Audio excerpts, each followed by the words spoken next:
There are moments in life that change everything in the space of a heartbeat. For years, Brianna dreamed of this one, the moment she would finally meet the man who had only ever lived in her mother's stories. A warrior, a Scot, a ghost from another century. Shelter me. Her father, Jamie Fraser. The streets of Wilmington were alive with noise and heat, yet all she could hear was her own heartbeat. And the baby.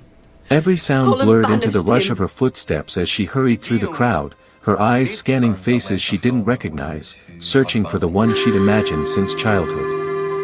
Lizzie struggled to keep up behind her, breathless but eager. "You shouldn't be running, mistress," she said, clutching her skirts. "It isn't proper." Brianna half smiled. "You'll be glad I'm not proper when you hear what I've just learned." Lizzie blinked, startled. "What is it?" "I was talking to a gentleman in the street. Yes, he will. He had the look of a Scotsman about him, tall, broad, the kind who carries the Highlands in his shoulders.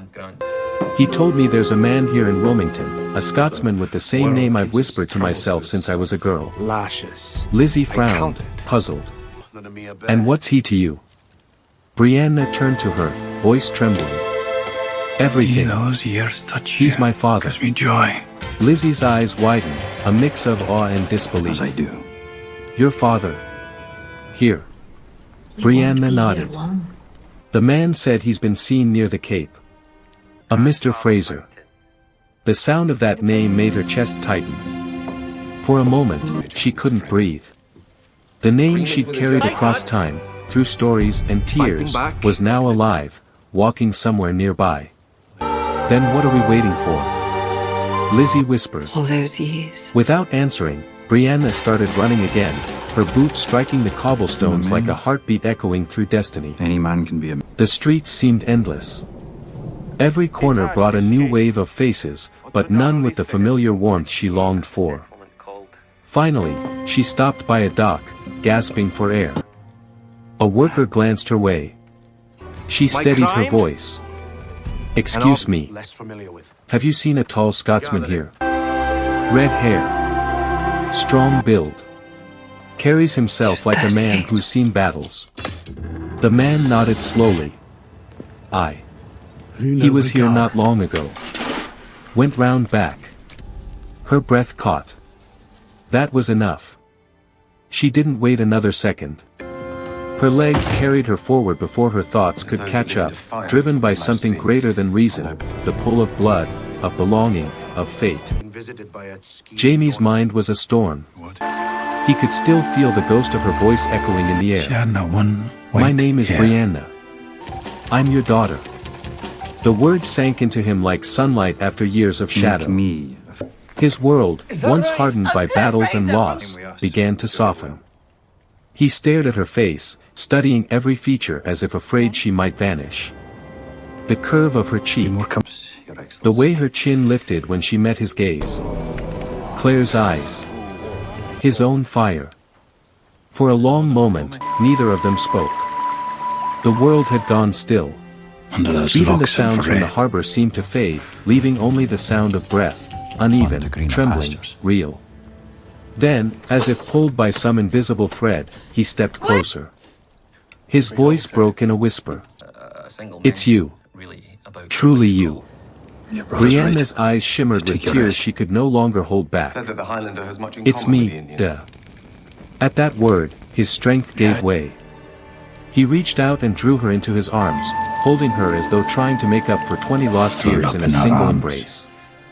He could feel her heartbeat against his chest, fast, alive, the proof of what he had always hoped but never dared believe. "I thought of you every day," she murmured against him. "Even before I knew your name." Jamie's voice shook. "And I dreamed of a daughter I'd never seen. I'd picture you grown, wondering if you had your mother's eyes or her stubborn heart." They stayed like that for a while, father and daughter caught in the stillness of reunion.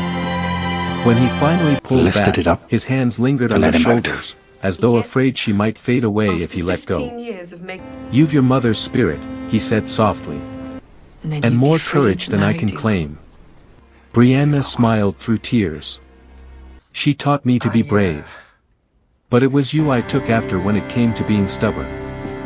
He laughed, the sound thick with emotion. Then God help the men who cross your path. For a moment, laughter bridged the years they'd lost. Then the reality settled, if Brianna was here, Claire must be near too. The thought sent another wave of emotion through him. How are you going to carry He looked all at her, of this? searching her face for answers. You've seen your mother then? A few months ago. Her expression faltered. Not yet. Jamie's heart skipped. He stepped back, eyes wide. Not yet. Christ, she'll be wild with joy when she knows. He ran a hand through his hair, pacing, half laughing, half weeping. After all these years, both of you, here. Brianna reached out, catching his hand. We'll find her, together. The simple promise carried the weight of everything they'd missed, every bedtime story, every lesson, every quiet moment that time had stolen. Jamie looked down at their joined hands, then back at her. We will.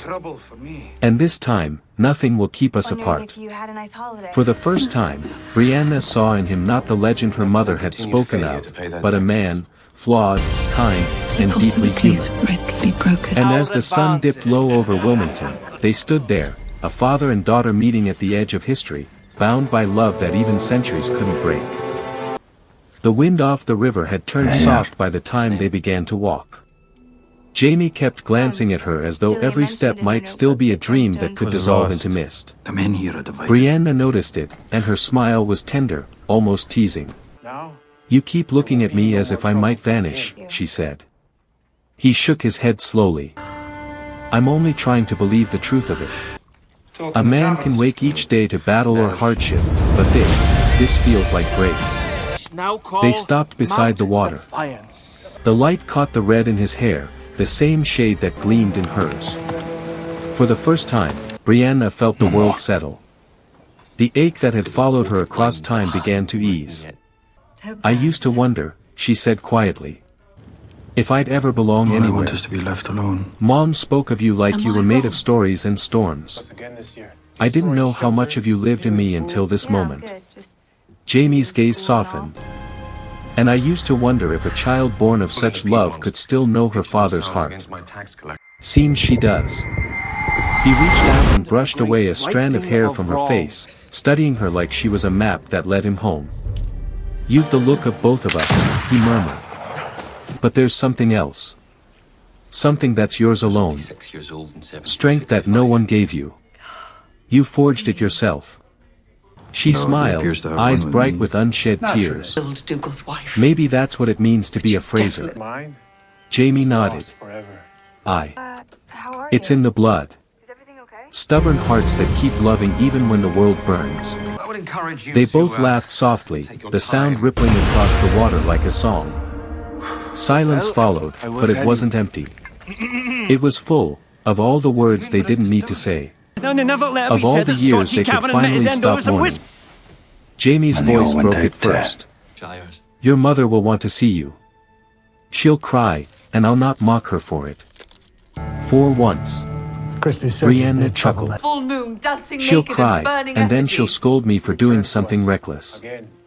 He tilted his head. Did you? She met his eyes. I crossed centuries to find you. What do you think? He laughed, deep and proud. Then you truly are my daughter. For a long time, they stood in the hush of evening, the city behind them, the sea before them, and a future that had just begun. At last, Jamie spoke again, his voice steady now. We'll find her, Brianna. And when we do, the three of us will begin again. No ghosts. No regrets. Brianna nodded, her hand finding his. Then let's go home. He smiled, the kind of smile that carried all the weight of lost years and the promise of new ones. And together, they walked toward the fading light, father and daughter, reunited at last, bound by love stronger than time itself.